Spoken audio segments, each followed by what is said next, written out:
Alberto Rodríguez. Ya trabajaba en la asada de aquí del pueblo. Ya hace un año me pensioné. Mi nombre es Rulber Hidalgo, yo trabajo para la asada de San Roque desde hace 24 años y soy nativo acá de la comunidad y la verdad que súper contento y orgulloso de ser parte de esta hermosa y gran organización comunal. Lo que pasa es cuando se rota un tubo, ir a volar pala y a cambiar lo que se hiciera y después otros días haciendo la lectura de los medidores. Después hasta avisando también que debían el agua, cuando lo ejecutan. Bueno. Esas son las funciones de un trabajo así, de uno en ese. Y en el vivero, todas las veces que pudiera estar ahí, era coordinando ahí más o menos, llenando bolsas y... Ok, la asada de San Roque nace a raíz de una necesidad de la comunidad. Más o menos en los años 70 a nivel nacional se dio una necesidad o se evidenció una necesidad que era tratar de brindar el servicio de agua a las comunidades, ya que la gran mayoría eran abastecidas por acequias, que eran como caños o zanjas que se sacaban de un río, recorrían la comunidad y de ahí se abastecía la gente para lavar ropa, cocinar, abrevadero para ganado, etcétera. Pero eso traía una consecuencia grave que era la gran mortalidad infantil y la cantidad de parásitos que los niños y las personas tenían en esa época. Entonces, a raíz de esto, nacen las asadas en el año 70 y se trata de llevar a las comunidades el servicio de agua potable, porque antes la Municipalidad de Grecia, en este caso, era quien brindaba el servicio, pero no tan cierto porque únicamente lo brindaba al Distrito Central. Entonces, sí, en el año 1942 en esta comunidad, la Junta Progresista de la comunidad hizo que, tal vez para contextualizar un poco, las juntas progresistas son los que vinieron a hacer ahora las asociaciones de desarrollo. Entonces, se gestionó con el diputado de la época, don Benjamín Hidalgo, una tubería para poder captar una fuente y traer agua a la comunidad. Esa tubería era administrada por la municipalidad y ya en el año 1978 como tal, la municipalidad le cede la administración a un comité adscrito a la Asociación de Desarrollo, porque antes los comités no tenían personería, tenían que estar adscritos a las asociaciones de desarrollo, y le cede la administración y ahí nace ya el acueducto comunal de San Roque, que posteriormente ya se conforma en una asociación administradora ya para ahí de los años 2000, en el caso de San Roque, 2006 pasa a ser una asociación ya administradora. De donde viene el agua que se están tomando, muy poca gente tiene el interés en que lo lleven. Se hacen visitas y casi no, va poca gente más bien a ver el lugar de donde nace el agua que se está tomando. Y cuando van y ven, entonces sí les encanta porque ven cómo sale el agua de la tierra y a partir de ahí ya por tubos y saber también el tratamiento que tiene el agua en su parte, que la tienen que mejorar, la tienen que potabilizar, aunque sea potable, pero tienen que usar como el cloro, que lo usan. Hay que usarlo porque ella viene muy limpia, más bien casi sería como ensuciarla, echarle cloro, pero es necesario porque después se va y camina por los pueblos, por tuberías ahí cerca de los desagües y así, y lo mismo que una fisura bota el líquido, que hubiera una fisura, también podría absorber. Entonces esa bronca nadie se la quiere comer, de que se contamine Entonces mejor se cura el agua, se echa el poquito ese, que es un porcentaje muy bajo, que supuestamente está bien ya calibrado, que no perjudique. Porque sí he visto como una fisura que en cierto rato bota agua, después la absorbe, dependiendo de cómo abran el tanque abajo, que abra entonces lo que era que botaba, ya absorbe. Y lo vi, entonces veo uno y dice uno que sí es cierto, aquí es problemático esto. Y esas fisuras, ¿quién las va a ver si están enterradas en todas las, digamos, no las puede ver uno, son fisuras mínimas tal vez.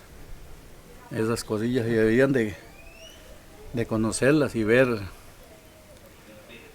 pero principalmente eso es donde nace el agua, que es y ver cómo nace el chorro y así. Hay nacientes de diferentes, unas emergen así como en Borbo y otras son que salen así de un padrón, pero todas son bonitas velas con su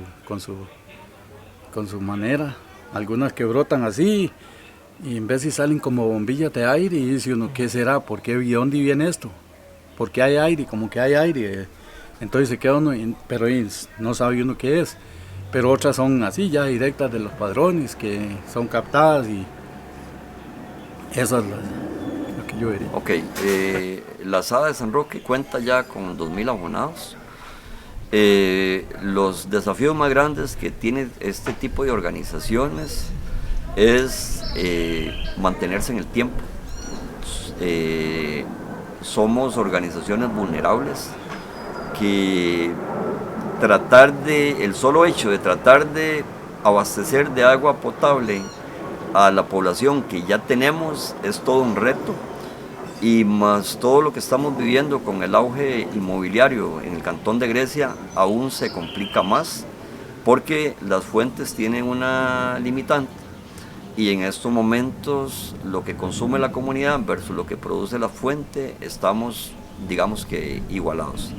Por lo tanto, necesitamos buscar fuentes alternas que nos permitan seguir supliendo el servicio a los que ya están, más los que van a venir a futuro, ¿verdad? Como decimos nosotros en Asada, trabajamos por las actuales y futuras generaciones. Entonces, ese es un reto que tenemos nosotros y que ya lo estamos trabajando, buscando una fuente alterna que nos permita, digamos, para el 2050, 2060, poder seguir brindando el servicio. Sí. Ok, las asadas a nivel país nacen para solucionar un problema de salud pública. Siempre hemos dicho que la Caja Costarricense de Seguro Social debería de pagarle a las asadas millones de colones, porque el simple hecho de hacer la labor que están haciendo, de tener agua que sea apta para consumo humano, ha venido a minimizar en las comunidades esas enfermedades. Me acuerdo cuando estaba más pequeñillo en la escuela, esos brotes de parásitos, lombrices, me acuerdo ver la población llena de granos y todo esto, y constantemente los niños visitando el médico y toda la inversión que tenía que hacer la caja. En el momento que estas organizaciones comenzaron a trabajar, a realizar las cosas bien, a hacer las captaciones como tienen que ser, potabilizar el agua, todo eso comenzó a desaparecer, y en estos momentos casi que no se ven enfermedades relacionadas al agua, en el sentido de un agua que venga contaminada. Entonces, esto ha venido a darle un mejor desarrollo a las comunidades, y esta parte nos hemos mantenido invisibilizados en el tiempo, y a veces no se le da la importancia que estas organizaciones merecen. Eso es un mal a nivel país, lo vemos ahora con el asunto de las tarifas, donde todo el mundo reclama, mas sin embargo pagan por otros servicios que no son indispensables para la vida 3 veces más, y ahí nadie se queja, pero el agua, que es indispensable para la vida, no se le da ese valor social que merece. Entonces, estas organizaciones podrían verse amenazadas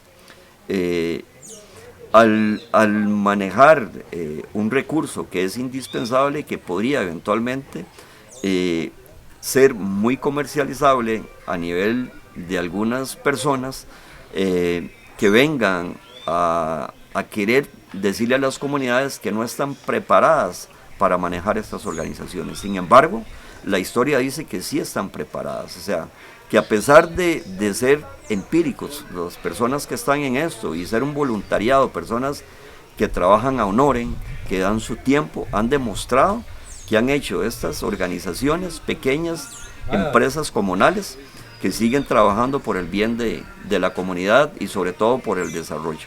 Entonces, no es cierto que somos empresas que no sabemos administrar y que la experiencia y las vivencias nos dicen que sí tenemos la capacidad de brindar el servicio de agua potable a nuestras comunidades y que ellas pueden desarrollarse a raíz de estas grandes, pequeñas, grandes organizaciones comunales.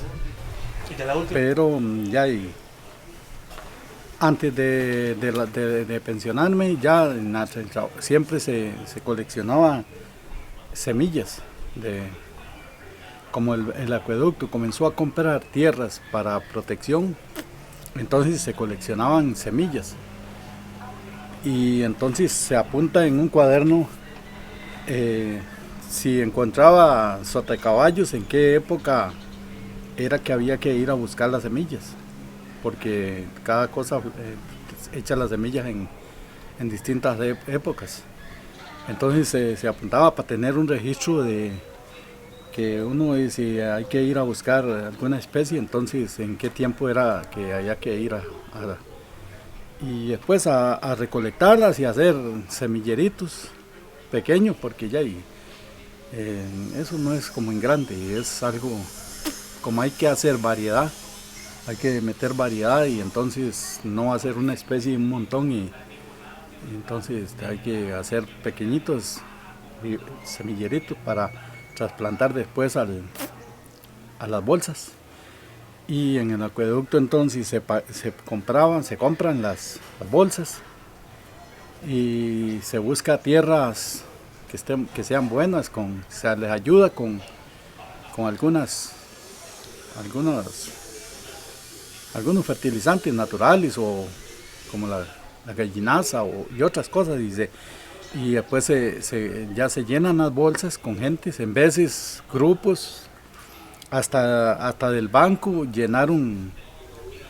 vinieron a llenar bolsas en el banco, creo que era el Costa Rica, no, el Nacional, llenaron bolsas para que después sembráramos y las escuelas también llenaban bolsas y después ya entonces se sembraban los arbolitos chiquiticos así del semillero a la bolsa y se desarrollaban hasta que tuvieran ya algo de tamaño, que unos 80 centímetros, porque hay que llevarlos ya grandecitos al campo, porque si no se dañan mucho con la maleza. Y aunque se les da mantenimiento, pero siempre es mejor llevarlos grandecitos ya. Y allá se coordinaba y con algunos grupos, como decir colegios y escuelas, se sembraban partes. Algunos sembraban 30 árboles o en vez de 50, depende de la escuela, el tamaño de la escuela. Esos se llamaban parcelas escolares o parcelas de colegio también. Esa era la idea. Pero entonces se trató de buscar, ya, y como a uno le gusta eso, entonces uno oye especies que hay de árboles, entonces trata de buscarlo, aunque él no sea de aquí, pero para poderlo tener, aquí funciona, digamos, aunque no esté igual que en la zona de donde él es, entonces porque hay especies de la orilla de la playa, aquí, como el espabel, que es muy bajo, o el Brasil y otras así. Entonces se buscan y aquí se desarrollan, y no tan buenos como allá, pero se desarrollan, y también de la altura se desarrollan, y ahí se las va jugando a ver para que existan ahí, como para hacer una colección de árboles de la zona y no de la zona también, pero para que hayan bastantes especies. Y yo un día las estaba contando y habían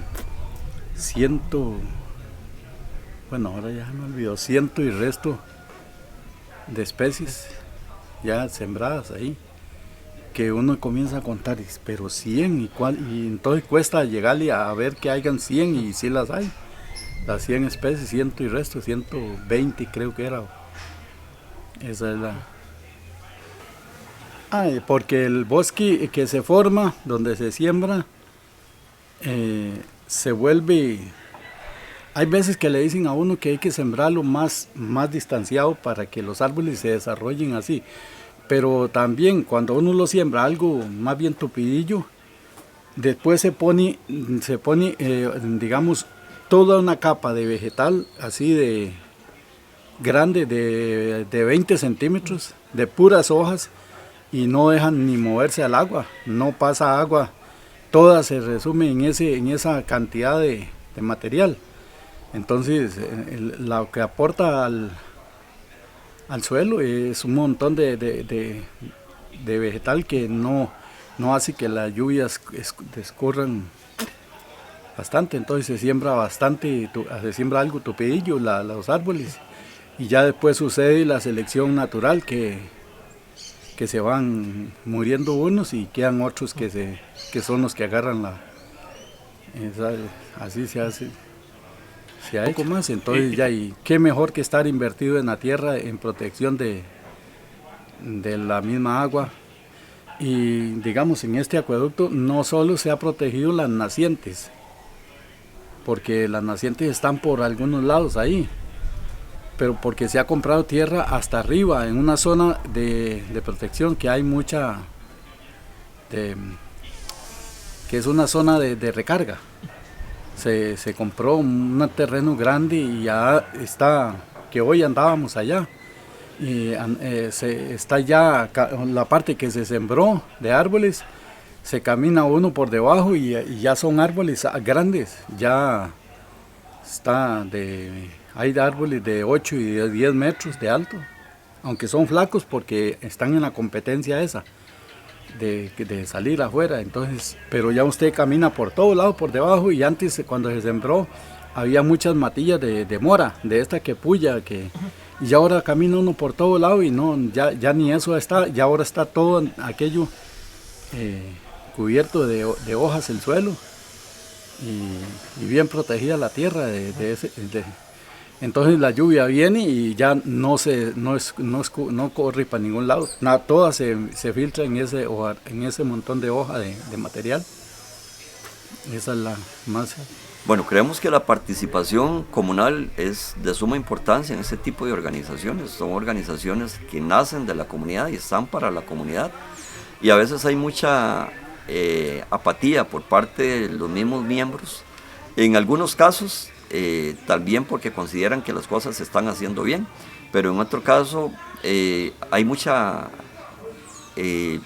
falta de ir y colaborar y seguir colaborando. Entendemos que la situación, digamos, del país lleva a tener que trabajar más, que hay menos tiempo, pero sin embargo las asadas son vida, entonces tenemos que sacar nuestro rato, tenemos que tratar de aportarle, porque hay mucho trabajo que hacer, y en realidad es para el beneficio de nuestros hijos, de los que no han nacido, y es responsabilidad de todos nosotros tratar de ayudarle a este tipo de organizaciones para que sigan dando ese servicio en calidad, cantidad, continuidad y al costo que es lo que se brinda en esta organización.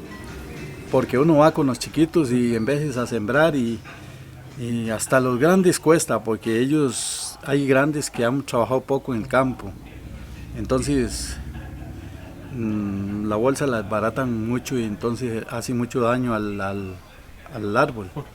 Hay que entonces tratar de enseñar a los chiquitos lo más que se pueda en abrir la bolsa con bastante cuidado y a coger el terrón que queda para meterlo al huequito ahí, y que no se desbarate la tierra, para que eso cuesta bastante. No es tan fácil, uno piensa que eso es un trabajo simple y no es tan fácil cuidar porque hasta los grandes en vez de tienden a sembrarlo lo más rápido posible y para que, sí. Bueno, podríamos hablar de que las asadas en este momento están viviendo un estrés, si es la palabra, porque están teniendo una evolución, un cambio, por las cuales yo creo que todavía no estamos preparados por el tipo de organización, que es una organización más comunal, que brinda un servicio a la comunidad y nos están dando o nos quieren dar un carácter más de empresa privada, aunque somos un ente privado administrando un servicio público. Creo que aún mantenemos ese sentido comunal de la organización, pero en algunos casos sentimos que nos están guiando a constituir como una empresa privada por el cual todavía no están preparadas, y eso en realidad a veces nos da un poco de temor que se puedan tener algunos intereses a nivel político para comenzar a ir administrando ese tipo de organizaciones e ir quitándole a las comunidades estas organizaciones y por ende hacer las organizaciones que sean comerciales y no tanto que brinden ese servicio social como lo hacen con un bien que es indispensable para la vida, ¿verdad?